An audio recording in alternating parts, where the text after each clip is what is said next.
Right, I need to talk about Gremlins 3, because as someone who generally loves the first two Gremlins films, I'm getting a little nervous here.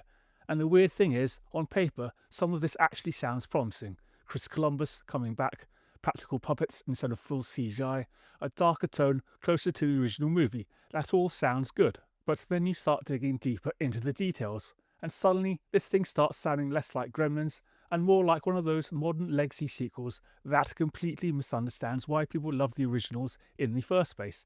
And once I started reading some of the rumours, the possible plot directions, the Gizmo dilemma stuff, the Final Destination writers, I started thinking, oh no, because I can already see where this could go. Older Billy, possibly older Kate, troubled family, troublesome kids, Gizmo gets dragged back into chaos, someone ignores the rules, gremlins everywhere again, and then eventually, maybe Gizmo has to die. Good grief, what nonsense is this?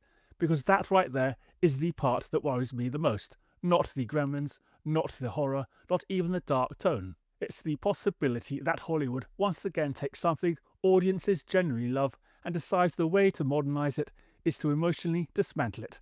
And I really hope I'm wrong, because Gremlins is one of those franchises that absolutely could still work today, but only if they actually understand what made it work in the first place.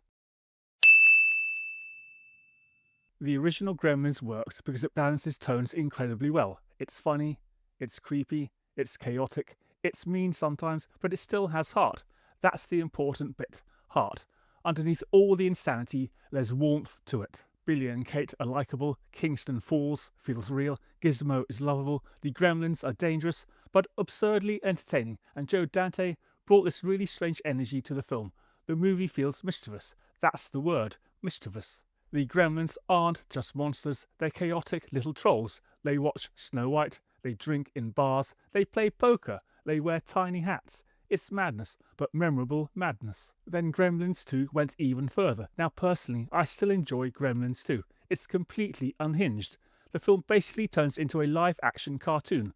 Fourth wall jokes, corporate satire, electric gremlins, spider gremlins, bat gremlins. Absolute nonsense, but intentional nonsense. And over time, people appreciated it more because it fully committed to the bit. It knew exactly what it was. The problem now is, I'm not entirely convinced the new film knows what it wants to be. This is probably the biggest concern fans have, Joe Dante not being heavily involved, because Gremlins without Joe Dante feels a bit strange. Chris Columbus wrote the original script, yes, but Dante shaped the personality of the franchise. That weird blend of horror, satire, comedy, and cartoon chaos. That's Dante. Without him, there's a real risk this just becomes modern horror comedy legacy sequel number 47, and that's what worries me, because modern Hollywood has a habit of flattening everything into the same tone. Everything becomes self-aware, meta, over-explained, or emotionally miserable, and Gremlins should never feel miserable, even when it's dark. There's a huge difference between dark fun and emotionally bleak. Gremlins should feel chaotic, not depressing. And once I heard the rumours about this whole should Gizmo be eliminated angle, I immediately started thinking, please don't do this. Because this sounds dangerously close to modern Hollywood trying to deconstruct something people simply wanted to enjoy again.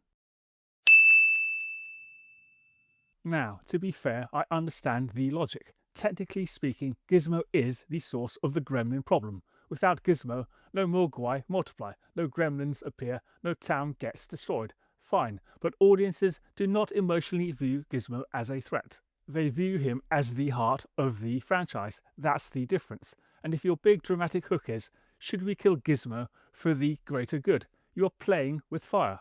Because this is the exact sort of thing modern legacy sequels keep doing. They take beloved characters and turn them into symbols of guilt, trauma, failure, regret, or destruction.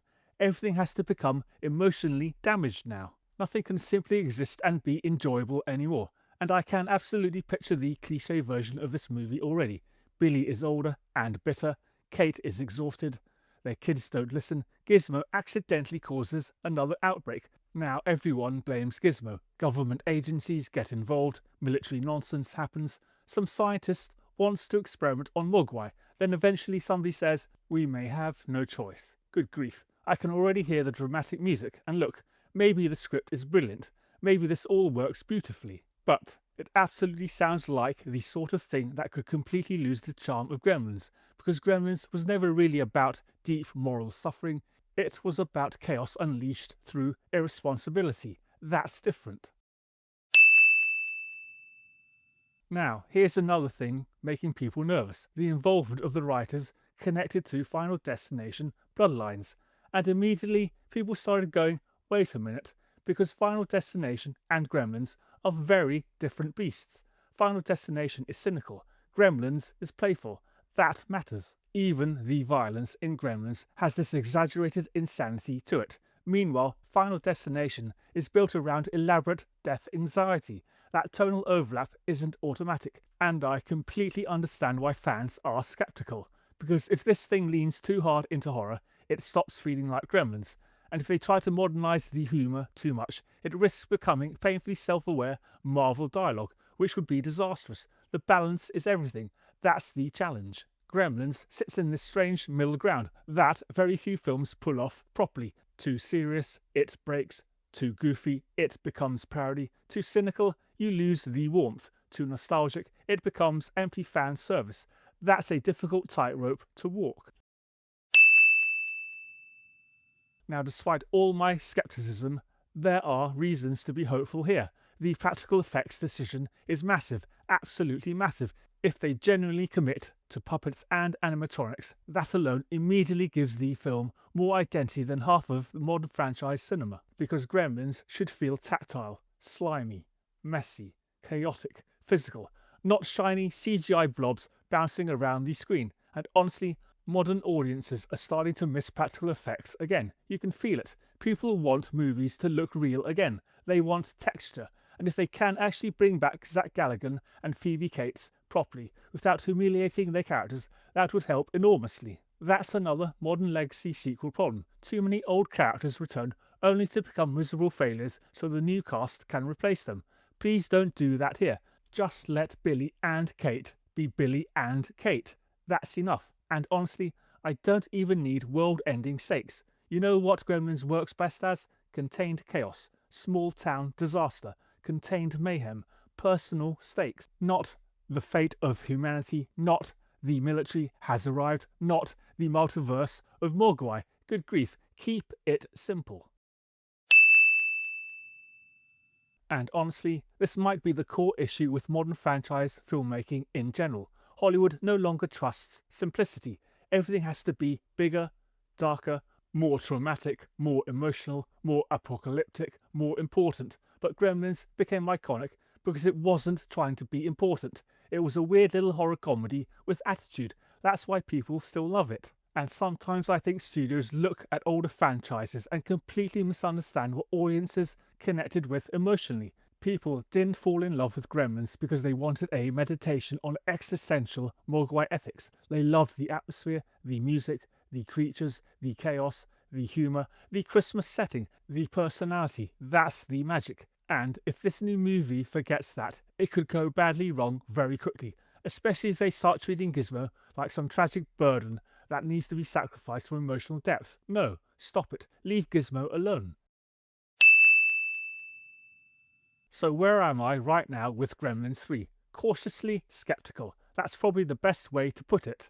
There are elements here that sound genuinely promising. Practical effects, excellent. Chris Columbus returning, interesting. A slightly darker tone, closer to the original film.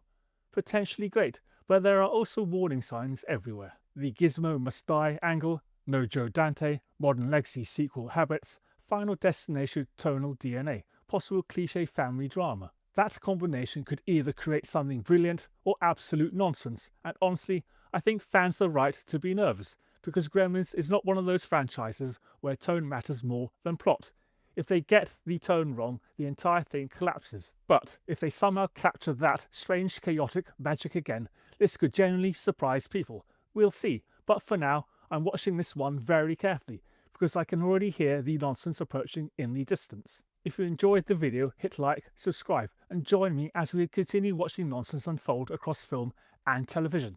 And let me know in the comments, should Gremlins 3 be dark horror or chaotic comedy? Do they need Joe Dante involved? Would you accept a Gremlins movie where Gizmo dies? And what's more important to you, practical effects or story? Because honestly, if they mess up Gizmo, the internet may completely lose its mind.